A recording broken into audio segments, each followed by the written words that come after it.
Welcome back, Awaken Intuitives. Welcome to any new Awaken Intuitives. Natalie here. Do not mind me.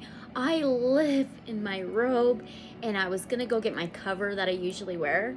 I'm like, F it.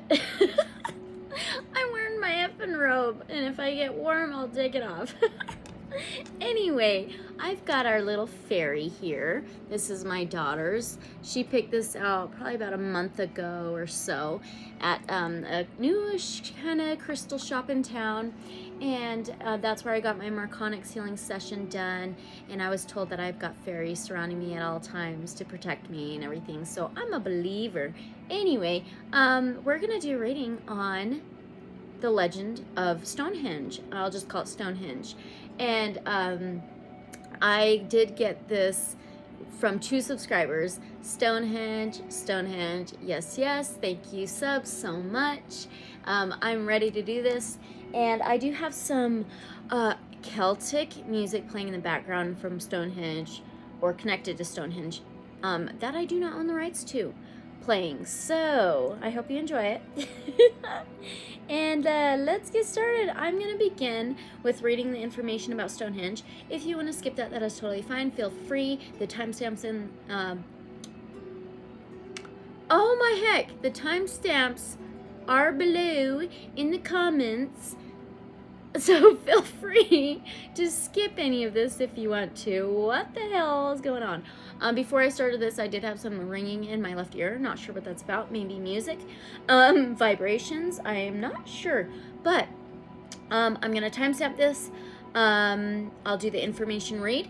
Then I'll come and do a general energy message. And then begin the reading. I am like slow today. Anyway, so let's begin. I do have to say all this information is for entertainment purposes only, just in case. Truth is always stranger than fiction. Let me glow, let you glow. Use your discernment. Let's get started. Okay, Natalie, what's going on? What is going on? All right. Stonehenge. Stonehenge is a prehistoric monument on Salisbury Plain in Wiltshire, England. It consists of an outer ring of vertical sarsen standing stones, each around 13 feet high, 7 feet wide, and weighing around 25 tons, topped by connecting horizontal lintel stones. Inside is a ring of smaller blue stones. Inside these are freestanding trilithons, two bulkier vertical sarsens joined by one lintel. The whole monument, now ruinous, is aligned towards the sunrise on the summer solstice. The stones are set within earthworks in the middle of the densest complex of Neolithic and Bronze Age monuments in England, including several hundred tumuli burial mounds. The ownership is of the Crown. Archaeologists believe that Stonehenge was constructed from 3000 BC to 2000 BC. The surrounding circular earth bank and ditch, which constitute the earliest phase of the monument, have been dated to about 3100 BC. Radiocarbon dating suggests that the first bluestones were raised between 2400 and 2200 BC, although they may have been at this site as early as 3000 BC. One of the most famous landmarks in the United Kingdom, Stonehenge is regarded as a British cultural icon. It has been a legally protected scheduled monument since 1882, when legislation to protect historic monuments was first successfully introduced in Britain. Stonehenge, who could have been a burial ground from its earliest beginnings, deposits containing human bone date from as early as 3000 BC, which the ditch and bank were first dug, and continued for at least another 500 years. The Oxford English Dictionary cites Elfric's 10th century glossary, in which henge cliff is given the meaning precipice or stone. Thus the Stonehenges or Stonehenge, recorded by 11th century writers, are stones supported in the air. In 1740, William Stukely notes, pendulous rocks are now called henges in Yorkshire. I doubt not. Stonehenge in Saxon signifies the hanging stones. Christopher Chippendale's Stonehenge Complete gives the derivation of the name Stonehenge as coming from the Old English word stan, meaning stone, and either henge meaning hinge because the stone lintels hinge on the upright stones, or henson, meaning to hang or gallows or instrument of torture. Though elsewhere in his book, Chippendale cites the suspended stones etymology. Despite being contemporary with the true Neolithic henges and stone circles, Stonehenge is in many ways atypical. For example, at more than 24 feet tall, its extent trilithons as lintels, held in place with mortise and tenon joints, make it unique. Mike Parker Pearson, a leader of the Stonehenge Riverside Project, noted Stonehenge a place of burial from its beginning to its zenith in the mid-3rd millennium BC. The cremation burial dating to Stonehenge's stars and stones phase is likely just one of many from this later period of the monument's use and demonstrates that it was still very much a domain of the dead. Stonehenge evolved in several construction phases spanning at least 1,500 years. There is evidence of the large-scale construction on and around the monument that perhaps extends the landscape's time frame to 6,500 years. Archaeologists have found 4 or possibly 5 large Mesolithic post holes. One may have been a natural tree throw, which date to around 8,000 BC. 3 of the posts, possibly 4, were in an east-west alignment, which may have had ritual significance. Another Mesolithic astronomical site in Britain is the Warrenfield site in Aberdeenshire, which is considered the world's oldest lunar calendar, corrected yearly by observing the midwinter solstice. Similar but later sites have been found in Scandinavia. A settlement that may have been contemporaneous with the posts has been found at Blickmead, a reliable year-round spring 1 mile from Stonehenge.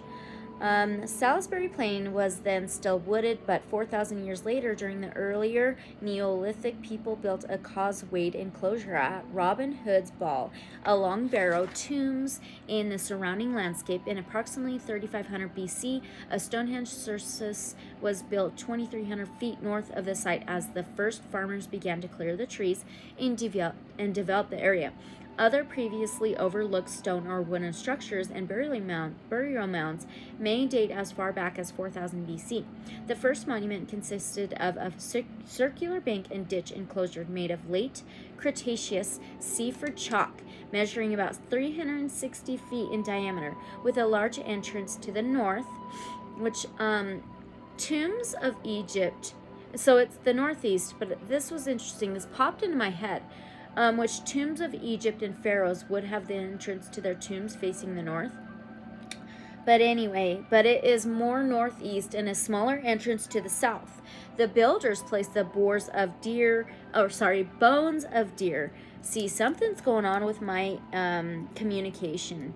I don't know what it is. Bones of deer and oxen in the bottom of the ditch, and the people who buried them looked after them for some time prior to burial.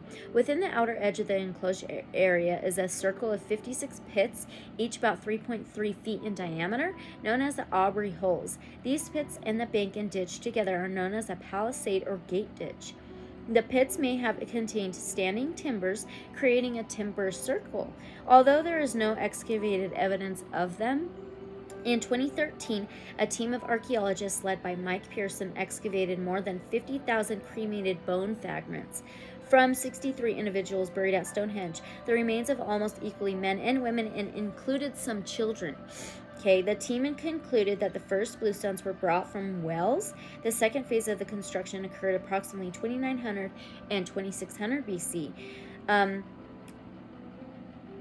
30 further cremations were placed in the enclosure's ditch and at other points within the monument, mostly in the eastern half. Stonehenge is therefore interpreted as functioning as an enclosed cremation cemetery at this time, the earliest known cremation cemetery in the British Isles. Archaeological excavation has indicated that around 2600 BC, the builders abandoned timber in favor of stone and dug 2 concentric arrays of holes in the center of the site.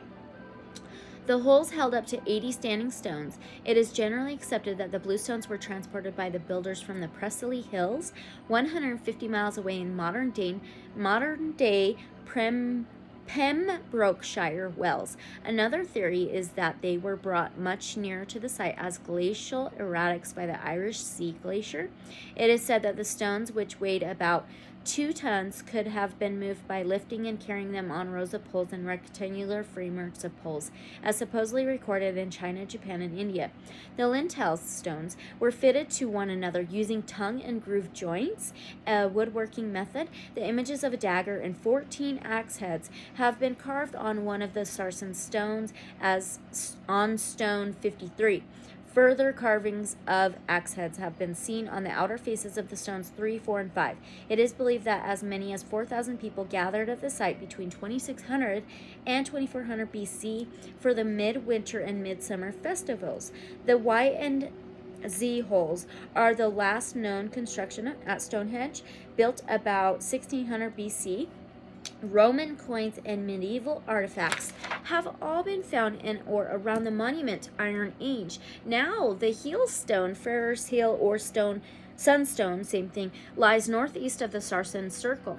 It is rough, 16 feet high, leaning inwards towards the stone circle. At the summer solstice, an observer standing in the stone circle looking northeast through the entrance would see the sunrise in the approximate direction of the heel stone, and the sun has often been photographed over it.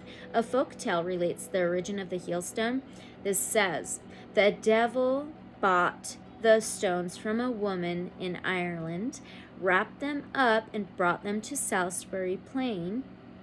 One of the stones fell into the Avon. The rest were carried to the plain. The devil then cried out, "No one will ever find out these stones came here or how they came here." A friar replied, "That's what you think," whereupon the devil threw one of the stones at him and struck him on the heel. The stone stuck in the ground and is still there. This is the Arthurian legend. Okay, so a depiction of Stonehenge from the second quarter of the 14th century. A giant helps Merlin build Stonehenge. The 12th century Historia Regum Britanniae, History of the Kings of Britain, by Geoffrey of Monmouth, includes a story how Stonehenge was brought from Ireland with the help of the wizard Merlin. According to the tale, the stones of the Stonehenge were healing stones which giants had brought from Africa to Ireland. Yeah, throat chakra. They had been raised on Mount Kilaris to form a stone circle known as the Giant's Ring or Giant's Round. The 5th century king Aurelius Ambrosius wished to build a great memorial to the British Celtic nobles slain by the Saxons at Salisbury. Merlin advised him to use the Giant's Ring. The king sent King Arthur's father, Uther Pendragon, with 15,000 men to bring it from Ireland. They defeated an Irish army led by Gilominius, but were unable to move the huge stones. With Merlin's help, they transported the stones to Britain and re-erected them as they had stood. Mount Kilaris may refer to the hill of Ulsnich. Believe that this story is fictional. Mike Pearson, the archaeologist, suggests it may hold a grain of truth, as evidence suggests that Stonehenge blue stones were brought from the Wan Mon stone circle on the Irish sea coast of Wales. Another legend tells how the invading Saxon king Hengist invited British Celtic warriors to a feast, but treacherously ordered his men to massacre the guests, killing 420 of them. Hengist erected Stonehenge on the site to show his remorse for the dead. During the 20th century, Stonehenge began to revive as a place of religious significance, this time by adherents of neo-paganism and New Age beliefs, particularly the newer Neo-Druids. The historian Ronald Houghton would later remark that it was a great and potentially uncomfortable irony that modern Druids had arrived at Stonehenge just as archaeologists were evicting the ancient Druids from it. The first such Neo-Druid group to make use of the megalithic monument was the Ancient Order of Druids, who performed a mass initiation ceremony there in August 1905, in which they admitted 259 new members into their organization. This assembly was largely ridiculed by the press, who mocked the fact that the neo-druids were dressed up in costumes consisting of white robes. I am wearing my white robe! Weird! Okay, and fake beards. No, just kidding. Okay, between 1972 and 1984, Stonehenge was the site of the Stonehenge Free Festival. After the Battle of Beanfield between police and New Age travelers in 1985, this use of the site was stopped for several years, and ritual use of Stonehenge is now heavily restricted. Some Druids have arranged an assembling of monuments styled on Stonehenge in other parts of the world as a form of Druidist worship. In 1998, a party of 100 people were allowed access, and these included astronomers, archaeologists, Druids, locals, pagans, and travelers. In 2000, an open summer solstice event was held, and about 7,000 people attended. In 2001, the number increased to about 10,000 people. In 1901, William Gowland oversaw the first major restoration of the monument, which involved the straightening and concrete settling of Sarsen Stone 56, which was in danger of falling. In straightening the stone, he moved it about a half a meter from its original position. He also took the opportunity to further excavate the monument in what was the most scientific dig to date, revealing more about the erection of the stones than the previous 100 years of work had done.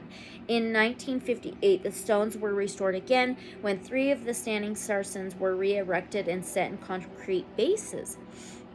The last restoration was carried out in 1963 after stone 23 of the Sarsen circle fell over. Another legend claims that Stonehenge was formed when giants who lived in the plain were suddenly turned to stone while dancing in a circle and holding hands. More recently, UFO believers have theories about ancient aliens and spacecraft landing pads. Theories: 1, a place for burial; 2, a place for healing; 3, a soundscape. It's thought that it was created to mimic a sound illusion. A theory by Stephen Waller. I did have the ringing in my left ear before this. Interesting. Okay, Waller, a researcher in archaeoacoustics, says that if 2 pipers were to play their instruments in a field, a listener would notice a strange effect. In certain spots, the sound waves from the dual pipes would cancel each other out, creating quiet spots. The stones of Stonehenge create a similar effect, except with stones rather than competing sound waves blocking sound. Waller reported in 2012 at the annual meeting of the American Association for the Advancement of Science. Legends with Stonehenge also reference pipers. Waller said, and prehistoric circles are traditionally known as piper stones. Even other researchers have confirmed that Stonehenge has amazing acoustics. Number 4, a celestial observatory. At Stonehenge, one avenue connecting the monument with the nearby river Avon aligns with the sun on the winter solstice. Evidence reveals that pigs were slaughtered at Stonehenge in the December and January months, suggesting possible celebrations or rituals at the monument around the winter solstice. The site also faces the summer solstice sunrise. Number 5, a team building exercise. Now Presley bluestones of Stonehenge form one of the earliest parts. In all, there were 7 stone circles erected with stones transported from different sources. The Presley Hills are located in Pembrokeshire in southwest of Wales and have the reputation of being one of the sources for the legends of Merlin and King Arthur. These mystical bluestones were rediscovered on May 3rd, 2000 by Presley Bluestone International Ltd. when all the 7 inner planets of the zodiac were in the sign of Taurus. Taurus is an earth sign. That's amazing. Okay. The Welsh legends called the Mabinogion, which means tales of youth, come from this part of the Wales, and it is said that the way into Anwyn, the Welsh fairyland, can be found here too. The womb of Cerridwen, which is also built of Presley bluestone and located within the Presley Hills, is said to be one of the main gateways into the realm of fairy. Of the 7 circles that make up Stonehenge, the 5th circle and inner horseshoe are constructed of the blue stones. With recent laser tech, it has been discovered that stone carvings on the surface of several of the stones can't be seen with the naked eye normally. But if the sunlight is precisely at the correct angle on certain days of the year, it can be seen with the naked eye. Many ancient temples in the British Isles were circular and sacred to a goddess. The Christian churches then superseded them, were built on the square, and were sacred to their male god. The Druids have used Stonehenge for centuries for rituals that continues on to this day. All other temples throughout the world were built oriented to the eastern equinoctial sunrise. Quite interesting, right? So now we're going to begin with general energy messages. I just thought this was super cool. There's so much to England in that area. There's just so much to it, and it's just I don't know. There's just so much to it. That incense smells so weird. It really doesn't smell like sandalwood. It smells different. And sandalwood is one of my favorite smells ever. But this one smells different, so I'm going to light a different one. It smells good, though. I don't know what is going on today. Let's find out some freaking answers, all right? I don't know what's going on. Anyway, so let's put our little fairy. Oof, maybe here. I got to be very careful. So I'm going to timestamp this, and we're going to begin. What the hell is going on? I just lit it. It's on fire, but there's like no smoke at all. Like none whatsoever. That is freaking weird. Let me light this Palo Santo. Now I see smoke. Freaking weird, man. I don't know what is going on. It's not like it's bad, though. It's not bad. It's just like really strange. It's like, it's just foreign energy. It's foreign to me. It's foreign energy. That's what it is. Okay. We'll see what happens. All right. So general energy messages. We're going to start with the Angel Wisdom cards. All the decks will be listed in the description below in the order of the video, but I should remember to tell you.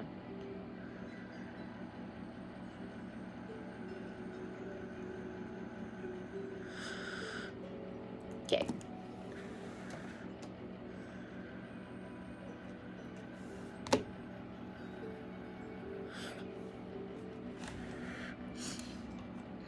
Okay.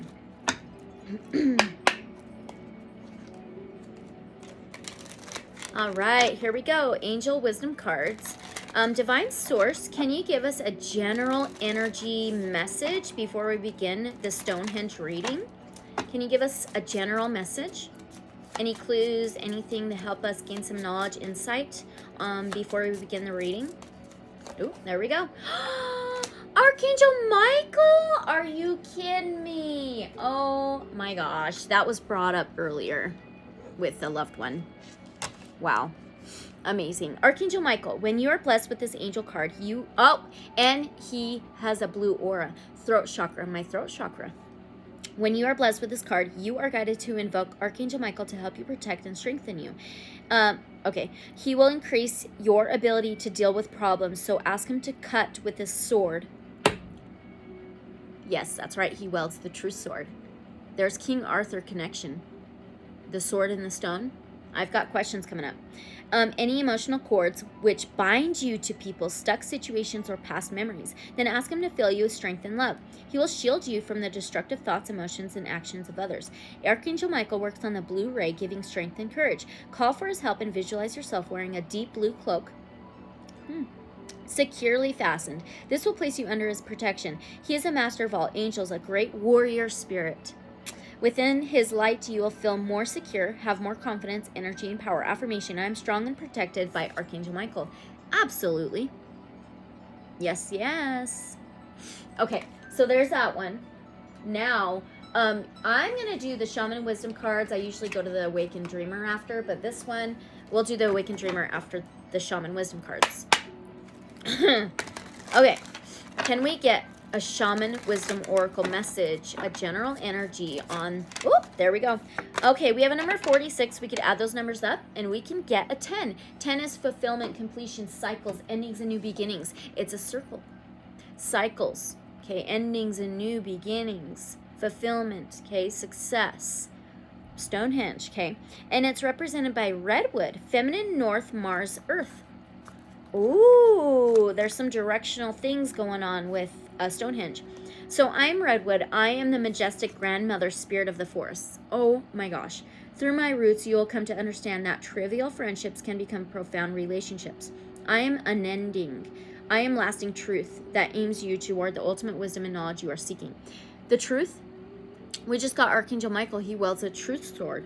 Wow. I extend your awareness of the universal experience. Consider the eminence you are placing on yourself by restricting your upward growth. I come of age. You must also come of age. Grow up and face that which is on your path. Wow. That is so interesting. Okay. Now, yeah, those two cards are definitely connected. Let's get one last one from the Awakened Dreamer Oracle. Can we get one last message, general energy message, before the reading on Stonehenge? There we go. Be a way shower. Wow. Okay, contemplate the way you wish others would behave, then up level. That was saying grow up. Okay, those qualities within yourself become a shining beacon amid a stormy sea, a lighthouse that gives hope to someone cut adrift. Revel in the joy of being a way shower. Okay, we're going to keep all of that in mind during our reading. Super interesting. All right, let's get ready to begin the reading.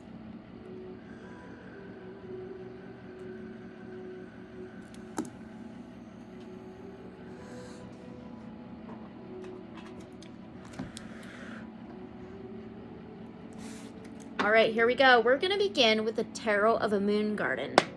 All right. So my first question is, does Stonehenge sit on Earth's ley lines? Does Stonehenge sit on Earth's ley lines? That is so effing cool. Every single reading I do, I do not own the rights to the commercial. Every single reading I do, I get shocked still to this day. Ace of Swords, the sword of truth, clarity, justice, karma, balance. Archangel Michael's sword, wielding the truth sword. This is a huge yes. Okay, Stonehenge does sit on Earth's ley lines, which it is said it is. It is said. So I believe it, absolutely. Okay, now, is it connected to angels? We got Archangel Michael. Is Stonehenge connected to angels? I'm saying angels of the light, okay, of source, divine. Is Stonehenge connected to angels of the light? 5 of Cups. 5 is changes, transformations, and challenges. Cups is emotions and feelings in water. 5 of Cups is like regretful, sadness, draining, vortex, portal. Oh, okay. I think really not.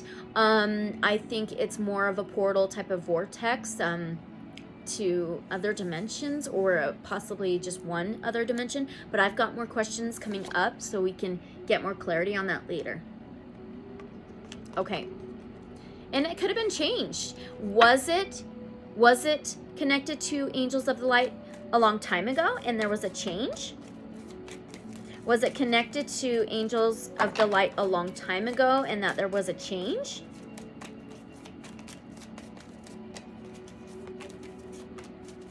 Was there some kind of change? Okay, all right. Wow, so we have a King of Pentacles and then a 10 of Pentacles. Those are both earth signs, Taurus, Virgo, Capricorn. So a King of Pentacles, he is so secure, okay? He is very secure. He is the most financial, abundant king materially. He's about lineage. There could be some kind of lineage connection. And then we have a 10 of Pentacles. 10 can be a no, but the 10 of Pentacles is your most financial abundant life. And it's all structure, solid foundation. Both of them is solid structure, solid foundation, sitting well financially, materially. Oh, and they are going through underneath this type of stone bridge. There could be some kind of lineage about a foundation, about a structure. It could be the structure of Stonehenge. Weird. Okay. There could be some kind of lineage, some kind of connection. Wow. All right. Let's keep going. Can you tell us what is the biggest connection to Stonehenge? Can you tell us what is the biggest connection to... Oh, okay. I just heard use Gateway of Light Activation Oracle. Okay. Look what I just cut to. Sword of Light. Are you freaking kidding me? Divine Protection. Cords cut. Okay. Well, this Be a Way Shower says a lighthouse that gives hope to someone cut adrift.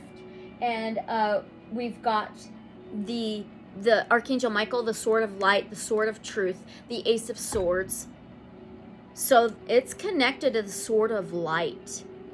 Divine protection, cords cut, and breakthrough energy. I want this guidebook.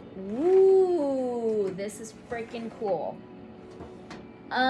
Yeah, I do feel that we are going to be going back and forth between tarot and oracle. Where's my book, though? Here it is. Sword of Light. That is so freaking crazy. All right, the Sword of Light is the main energetic tool of Archangel Michael.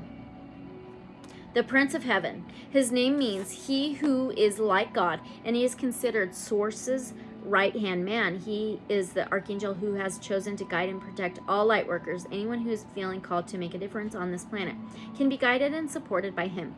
The Sword of Light has been pictured as both a spear of light and a lightning bolt. Either way, it's a powerful symbol of truth and spiritual power. Even though it is carried by Michael, it can be invoked by all those working in the light to help them move beyond blockages and limitations and to sever cords of fear. Joan of Arc invoked it when she was going into battle. That's what it's connected to. That is so freaking crazy. Oh my God. Wow, this is so awesome. Okay, did it have strong connections to Merlin and King Arthur? Did Stonehenge have strong connections to Merlin and King Arthur?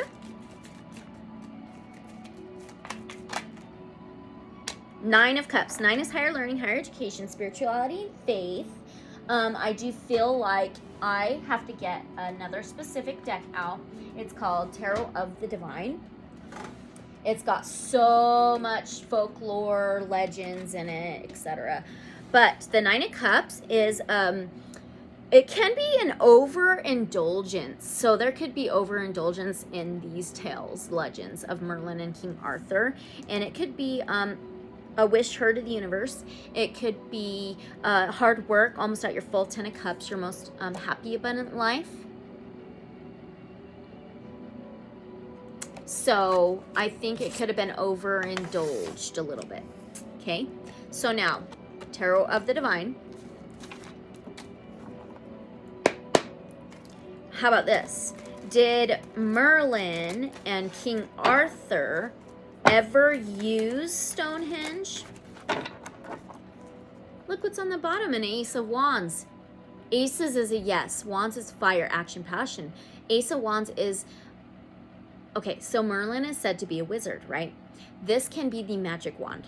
It's taking action to, it's a new action, a fresh new start, a new passion, grabbing the magic wand to make things happen. For magic. Ooh, what did they use it for? Is it magic? Is it magic? Did they use it for magic? Try that again, please. One card, one or two. Did they use it for magic? Thank you. No. Well, it could be negative magic. The devil, Capricorn energy, earthly. This is strings attached, malevolence, violence, negativity, addiction, possession, cords. I don't think it was very positive. Okay. All right. So now, did Merlin use his powers to transport the stones? Did Merlin use his powers to transport the stones? What is that? We have a 6 of Swords. 6 is health, wellness, routines, boundaries, organization. 6 of Swords is moving out of troubled waters, moving to more calmer ground, and travel. Wow. Huh. Okay. Was he himself responsible for transporting the stones? Oh, this incense, please stay lit.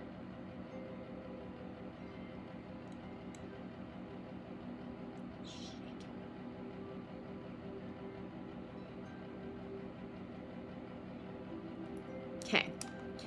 Was Merlin himself responsible for transporting the stones? No, but he could have traveled to Stonehenge. So we have a 10 of Wands. 10 is a no. 10 of Wands can be putting your burdens down, taking an action to put your burdens down, to pack your bags, to get a fresh new start, fresh new beginning. Okay. Ooh. Yeah, the tree's growing through the skull. Interesting. Okay, so did Merlin himself travel to Stonehenge?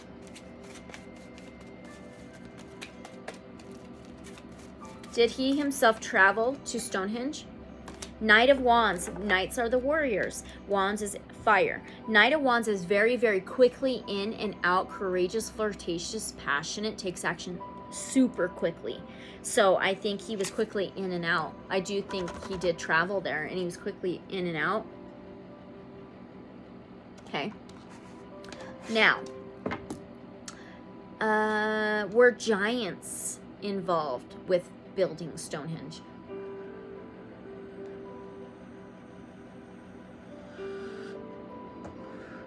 This music changed like a lot. I'm gonna change it real quick. Sorry.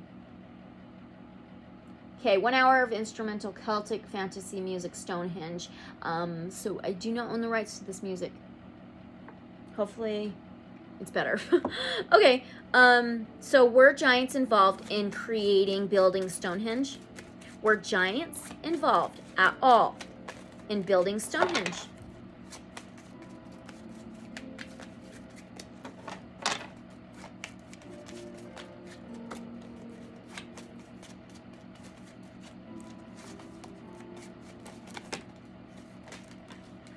Wow, that was so weird. We have a 4 of coins, which would be a pentacles. 4 is home, family, structure, stability, solid foundation. Coins is pentacles. It's, oh, wow. And then we've got the lovers on the bottom. So, oh, and the sun. Okay, so the 4 is home, family, structure, stability. That could have been their home and stability, structure, right? This can be greedy, user, hoarder, holding back, holding on too tightly, confining something, holding on to something super tightly. Very interesting. Coins, pentacles, could be stones. And then the lovers is a relationship. There's some connection, okay? And the sun is a yes. The sun is a huge yes. Wow.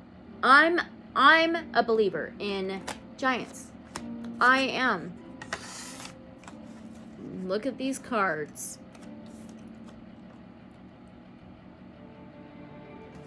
I think they were. Okay. Now, did they build it themselves? Did the giants build Stonehenge themselves?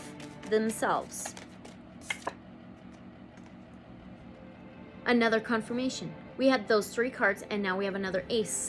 That's a yes. Ace of Cups. Cups is water, feelings. Ace of Cups is unconditional love, heart chakra, heart center, coming from your heart, purity, a self cup of love. But this is a yes. Now we've got 4 cards of confirmation of the giants building Stonehenge.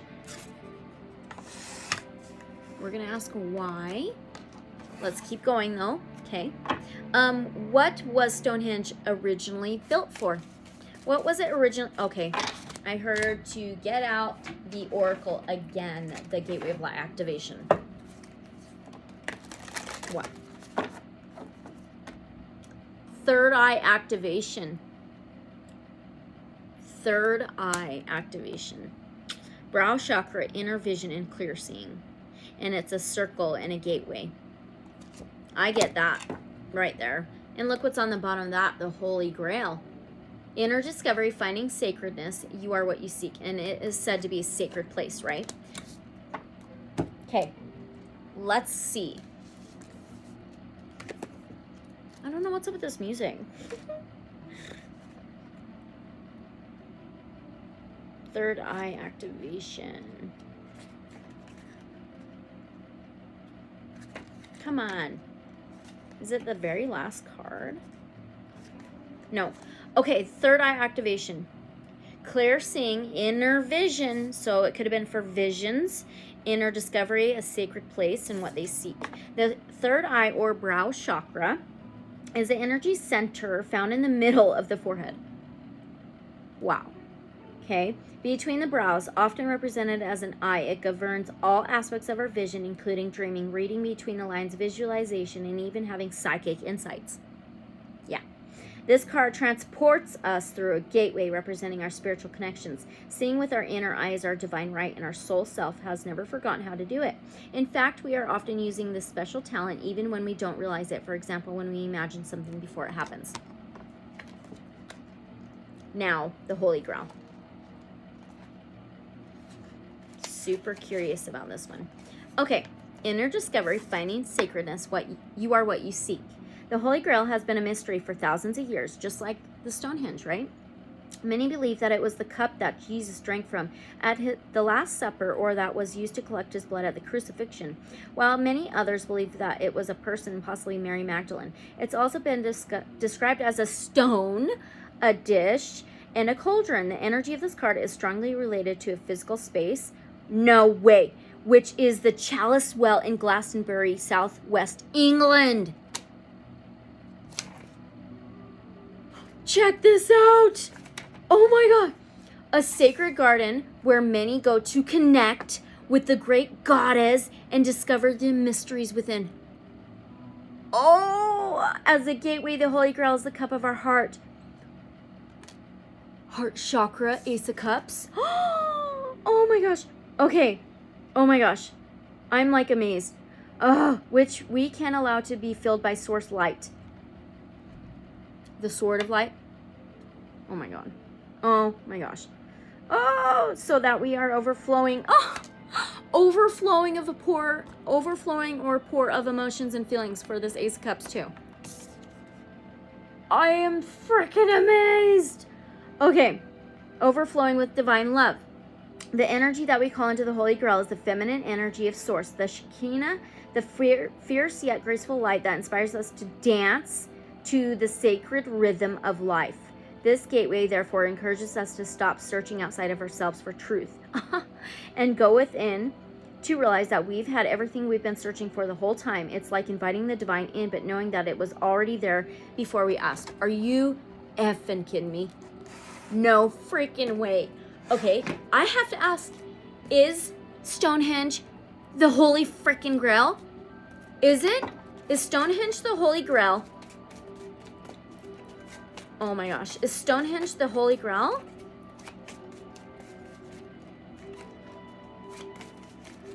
Is Stonehenge the Holy Grail? 5 of coins. 5 is changes, transformations, and challenges. Coins is pentacles, earthly things, tangible things that you can touch. It could be stones. She's outside this stone church type place, okay? Interesting. A place of gathering and worship. Okay, so the 5 of coins can be isolation, it can be divorce, it can be feeling left out in the cold, being left out in the cold, not letting yourself in to warm yourself. And she's lighting a match to warm herself.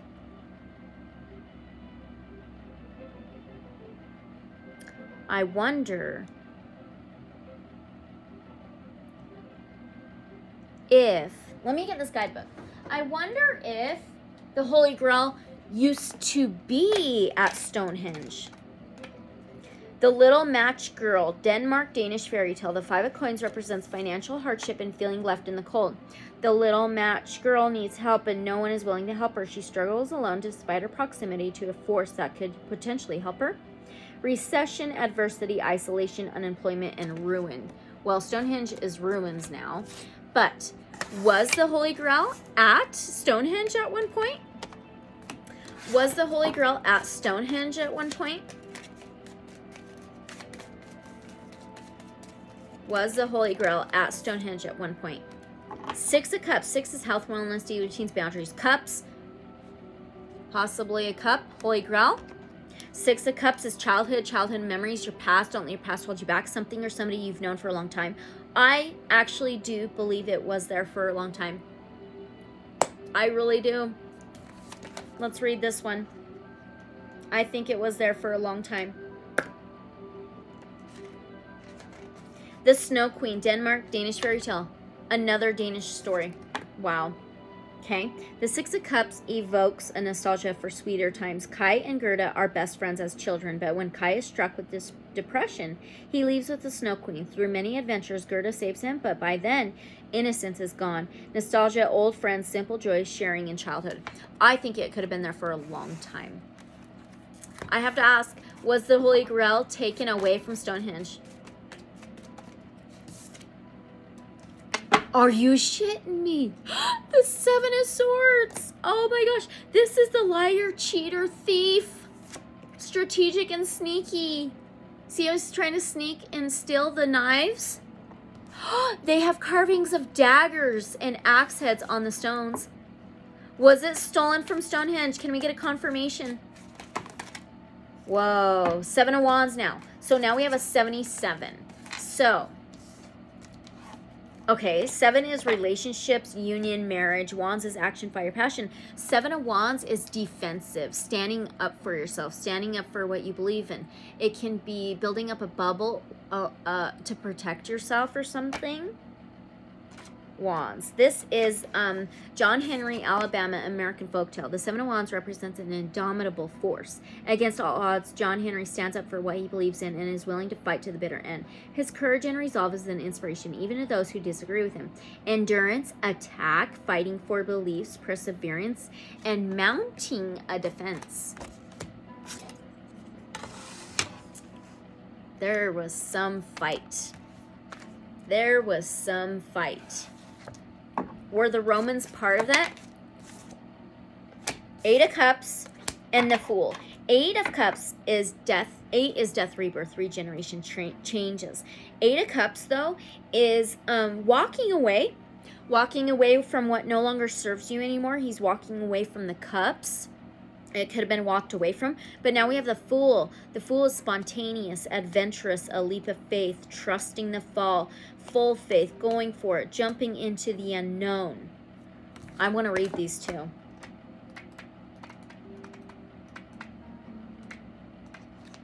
The 8 of Cups is Moses, Egypt, Hebrew legend. The 8 of Cups represents leaving good things behind in the pursuit of the higher ideals. Moses was raised as a prince of Egypt, but realized he needed to sacrifice his royal life and wealth to pursue a spiritual and authentic one. Walking away, introspection, escapism, withdrawal, seeking truth. Well, I kind of pick up on like higher ups back then. Oh, was it the Knights Templar? Let's read The Little Mermaid, Denmark Danish fairy tale. Okay. The Fool rests on the pinnacle of the decision. She's ready to dive out to her subconscious and into the physical world, to transform it into an animal into a human. She's carefree and excited by a new life regardless of warnings, beginnings, possibilities, impulsiveness, innocence, a free spirit. A different creature. Let's get a different deck. Let's do the Crystal Visions. I want to know.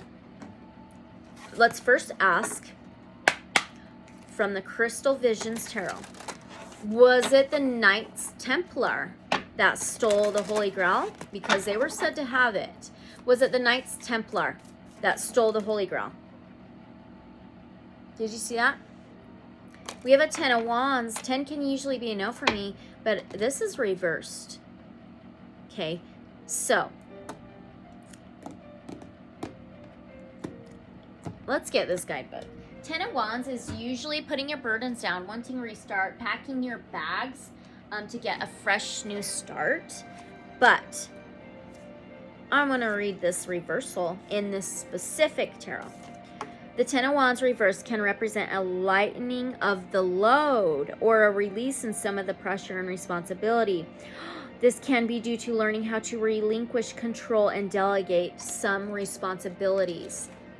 Okay, see, we did get that walking away, remember? So maybe they left it behind somewhere, right? Maybe the Knights Templar walked away from it, left it somewhere in the unknown, possibly. Come on. So, did they leave it behind somewhere unknown to the world? 7 of Wands, 7 relationships, unions, marriages. We got that 7 of Wands before. 7 of Wands is the defensiveness. And he's a warrior here. He's holding a shield and he's surrounded. He's with a dragon. And they're holding a crystal ball. The dragon is holding a crystal ball. So this is standing up for your beliefs, standing up for what you believe in, right? Trying to protect yourself, your energy.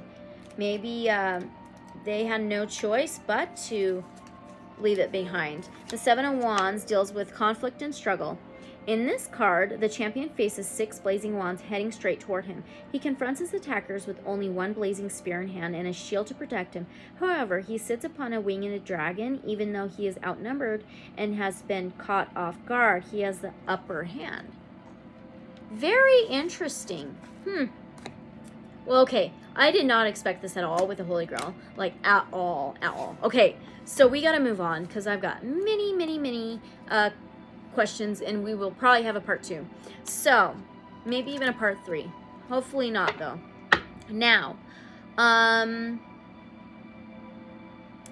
what was Stonehenge originally built for? Did we already do that? Did it have many purposes?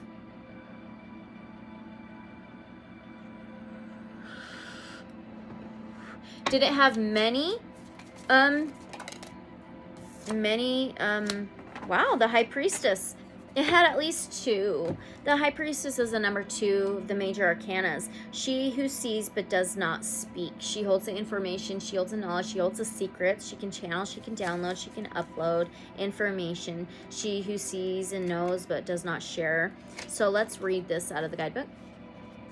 I like how short and simple these are. The High Priestess represents mystery, the unconscious intuition, and divine realms. She brings a sense of calm to our lives and helps us find deeper meaning through understanding, wisdom, and knowledge, the keeper of all things magic. The High Priestess stands upon a crescent moon, symbolizing intuition, psychic force, and unseen energy. She holds a pomegranate in one hand and an ink staff in the other, and is surrounded by butterflies, all symbols of rebirth and eternal life. That is so interesting. Okay? All right, let's keep going. Did the blue stones come from Pressley Hills, Wales? Did the stones come from the Pressley Hills in Wales? That's a yes. The Ace of Cups again. Ace of Cups. I believe so. This is heart chakra, heart center, overpour of the feelings and emotions, or water. This is a yes. Coming from the heart space, heart center, heart chakra. Okay. I think I'm about ready to take my freaking robe off. Yeah, for sure. Okay. Now, that's a yes. Were there many sacrifices there at Stonehenge? 9 of Wands. 9 is higher learning, higher education, spirituality, faith. Okay. Wands is action, fire, passion. She's with a lion, a companion, a loyalty type of thing. 9 of Wands can be a spiritual warrior, okay? And it can be standing up, building up a wall to protect yourself and everything you've built. Some kind of protection. The 9 of Wands is a card of defensiveness, patience, and perseverance. It warns us to watch, wait, and proceed carefully. It's better to be cautious than to be caught off guard. The 9 of Wands shows a warrior sitting with her lion companion, surrounded by 9 torches. Although she appears to be resting, she's actually planning her next course of action, all the while aware of what is happening around her. She keeps a cautious eye in one direction, while the lion takes care to watch her back. There's something to do with directions in Stonehenge, of course. That's weird.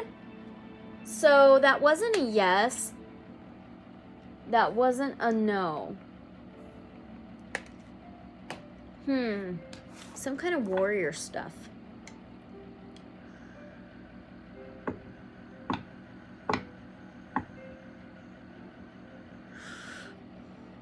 Were there battles there? Were there battles at Stonehenge? 7 of Swords again? Holy cow! 7 of Swords is that liar, the cheat, the thief. Very strategic, very sneaky. You know what? These warriors could have been snuck up on.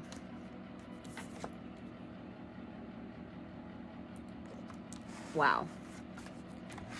Was there a battle that ended up happening? Was there a battle that ended up happening there? Wow, the Wheel of Fortune. That's a number 10, completion, fulfillment, cycles, endings, and new beginnings. Wheel of Fortune can be karma, cycling through karmic lessons. It's a freaking zodiac circular stone. It can be fortune, it can be machinery, it can be money. Okay. There could have been a completion of a cycle, a completion, success, fulfillment, completion, cycles. The Wheel of Fortune represents fate, destiny, opportunities, change in luck, spiritual growth, vision, and enlightenment. The wheel represents cycles, karma, as well as changes in the direction and movement. The card shows the wheel with 12 sections, each with a symbol of the zodiac. The outer rim shows the 4 elemental symbols representing water, air, fire, and earth. When hard work and perseverance meet the good timing of the Wheel of Fortune, life-changing opportunities can arise. All of these forces in the universe spin the Wheel of Fortune and help shape our destiny. Oh, that's interesting.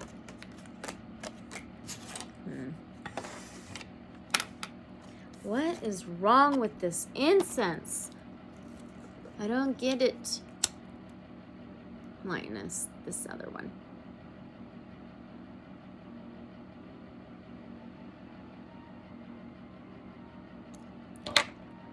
Okay, let's keep going. Why are there remains of people and animals there? Queen of Swords. Okay, so the Queen of Swords, she protects her feelings and emotions. She may stand alone, but she is all about truth and justice, clarity, karma, and balance. We were just getting that. And cutting out any nonsense. Cutting out lives?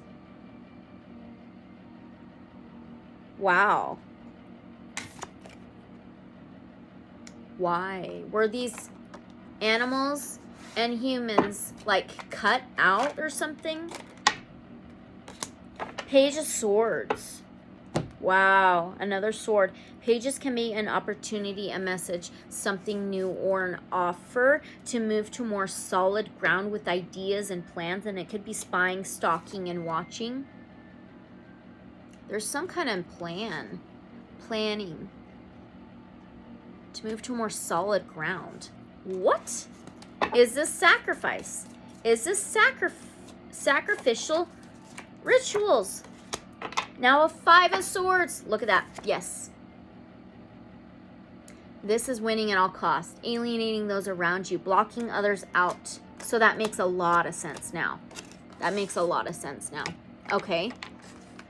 Why? And you know what? Maybe they had some kind of a belief about how they needed to make these sacrifices, right? For the better of their planet, or, you know, crops, or, you know, maybe spiritual growth or something. But can you tell us why? Why? Animals, people, even children. Why? Why? The world. What was I just saying? The planet. This can be travel, cycles, fulfillment, growth, transformations. The lotus is coming up from the murky waters to bloom. It's the world. Wow. Did they have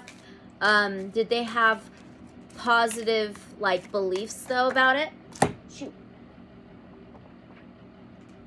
Queen of Cups. Queen of Cups, I think so, because the Queen of Cups is the seer. She sees things. She has visions. She's kind of psychic. She's sensitive, empathetic, sympathetic, there for others' feelings and emotions. I do want to read her, though. I do believe they kind of had they thought they were doing the right thing. So the Queen of Cups is warm, sensitive, and highly emotional. She's a gentle nurturer and an empathic caregiver. The Queen of Cups is loved by all, as she is always honest and fair. She's a poetic dreamer, a warm and loving spouse, and a compassionate mother to all. The Queen of Cups sits upon a rock. Yeah. And an inlet under the light of the full moon, surrounded by water, lilies, and dragonflies. We just had that lily. Or, no, sorry, that's a lotus. Sorry. Okay, lilies and dragonflies. In her left hand, she holds a cup in her right and a trident staff. I think they did. Okay. All right. So now, and I believe it was for the world, maybe crops, maybe success on the planet or something. So let's keep going. How were the stones transported there and placed? Well, we got in the beginning the giants. Here soon, I'm going to end this as a part 1. I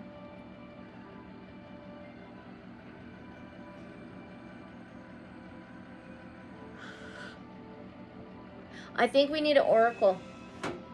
I do. Okay, let's do the Seeker Oracle. All right.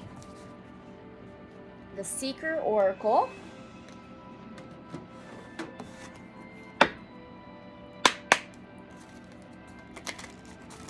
Can you tell us within the Seeker Oracle how the stones were transported and placed there?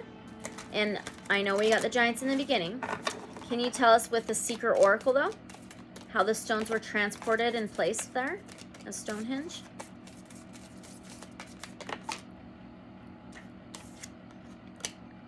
Cause and effect. Are you kidding me? Her third eye is freaking open. She is like part of this tree. Wee. Cause and effect. Wow. For every action, there is an equivalent reaction. Every cause results in an effect. The cause is what makes an event happen. The effect is the result of the cause. This is not a new age concept. It is science.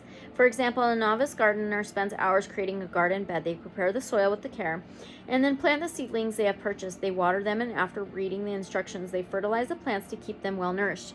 We were getting the world, right, and crops and stuff. Okay, within a couple weeks, they have a beautiful garden full of thriving plants and blooms. What if the novice gardener made different choices? What if they did not prepare the soil? What if they did not water the plants? What if they didn't read the instructions on the fertilizer packaging and use too much? The result would be that most of the seedlings die and those that remain do not thrive. As a consequence of their actions, they have little to show for their investment.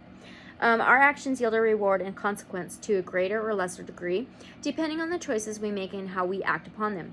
Consider when something random occurs for no apparent reason. Some would suggest that this proves the concept of cause and effect is flawed, but our knowledge is limited. As our knowledge expands, facts and theories evolve. With that in mind, just because we do not see a cause does not mean there isn't one. The relationship between cause and effect in the random and inexplicable is just more complicated and less apparent. Everything happens for a reason, so be thoughtful when making decisions and determining your direction. Weigh the pros and cons. Be aware that everything you do will affect your future. I think it's more in the picture. I believe the answer is in the picture. She's got antlers. It's like her crown chakra is open. There's a spider's web and a spider, hard work, more connection, and the third eye is open. There are scales. That's like balance, truth, karma, justice, and the sun can be a yes. And I do think a lot of it is the giants, but they also could have had supernatural telepathy, maybe even had access to levitation, because these scales are in the air hanging by her antlers. Oh my gosh. Let's see. Let's do the mystical dream. Is this correct? Did they have their third eye, crown chakra open, have access to telepathy and levitation with their mind, move things with their mind? Mystical dream, please. Could they move things with their mind? Ooh, it flipped inside the deck. Oh, we have the wise fox. Okay. Is this the death card? Let's see. Shoot. The wise fox. Ow. Whoa, whoa. Oh, come on.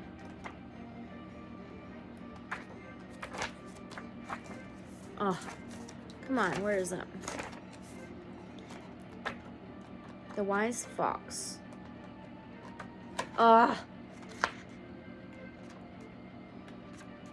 Death. Okay, so this is death. Oh, that's interesting. This is death, rebirth, changes, transformation, regeneration, endings, and new beginnings. She's dancing with a skeleton. And there's a, like, almost like a cherub, but it's like a child angel. And then a fox. The wise fox. The appearance of wise fox marks the period of change, the death of old ways or old comforts. A transformation is near. Transformation through fox is not an easy path, yet it is necessary and in the end leads to the opening of new paths and new understanding. Death, whether on the physical or ideological level, whether the loss of a beloved or of old worn out beliefs, loss of position, honor, career, marriage, or other, presents as an end, often abruptly, and thus can usher in a period of unrest. It can signal a time to let go of weathered, unproductive beliefs and the arrival of one who comforts and guides us beyond loss. Comforts and guides us beyond loss. And it kept talking about the mind, the mind, the mind. I do think so. I really do. So, let's see. Let's keep going for a minute longer. With the stones, the mounds, the banks, the ditches, is this place supposed to resemble Atlantis Island? Because of the picture, it looks like how they show Atlantis, how it was built. So is it supposed to resemble Atlantis? Is Stonehenge supposed to resemble Atlantis? Try that again. One card, please. Is Stonehenge supposed to resemble Atlantis?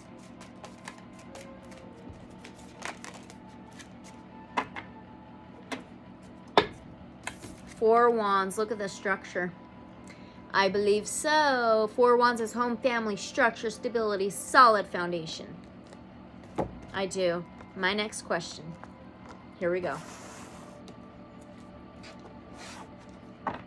Is there a connection to Atlantis? Can we get another confirmation?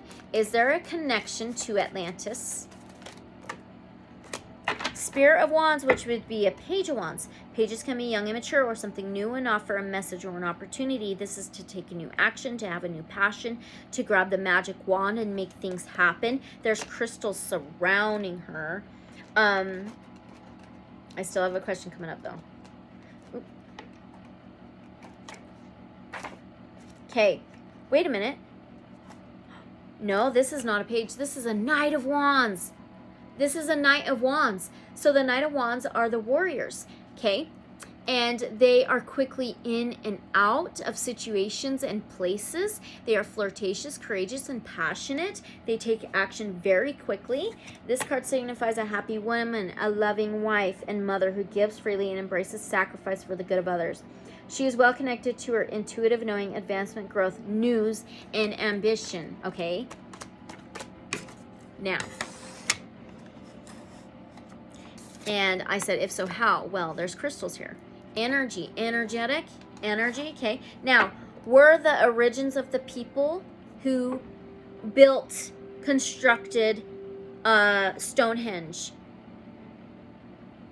the survivors of Atlantis? Were they survivors of Atlantis? Warriors, knights, were they survivors of Atlantis? The ones who wanted to construct the Stonehenge. 7 of Wands. 7 is relationships, partnerships, marriage. This talked about loving wife, mother, okay. Wands is a fire, action, passion, okay. 7 of Wands is that defensiveness. It is a warrior, standing up for the beliefs, standing up for what you believe in. There's some castle here. Very interesting. I want to read this out of this guidebook now.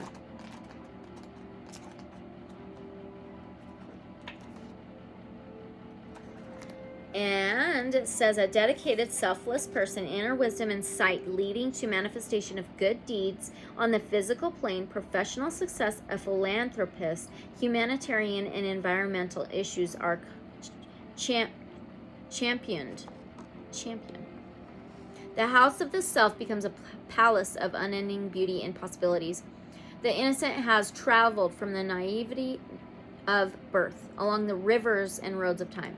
The journey has been a long one, with many detours and disappointments. Many lessons were learned, and now the innocent has arrived at the road where the goal is in view. The light at the end of the long, dark night of work.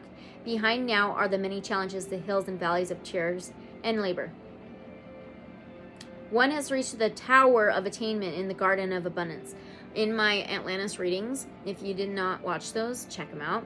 I kept getting tower, tower, tower, tower. The innocent is weary, tired from the long travail.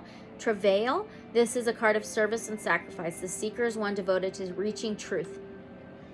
Dedicated to the betterment of all, giving freely of themselves, the eyes of intuition are focused upon the mission and do not deviate through the trials that accompany the seeker along the way. Pain and loneliness can often be the seeker's only companions, yet the eyes look beyond the physical discomfort. They manifest a selfless spirit in the physical world as creativity flows, filling the waking reality in the service of others. Okay. All right, I'm going to have to really think about that one. So, this is going to be the end of part 1 on Stonehenge. I really hope you guys enjoyed this. I've been actually really impressed with it. There's been a lot of things that came up that I really wasn't expecting. So please, guys, don't forget to like, comment, subscribe, and share if you want to. Use your discernment. Let me glow, let you glow. And I really hope to see you guys in part 2, maybe part 3. We'll see, okay? All right, guys. Love you guys so much. Hope to see you there. Bye.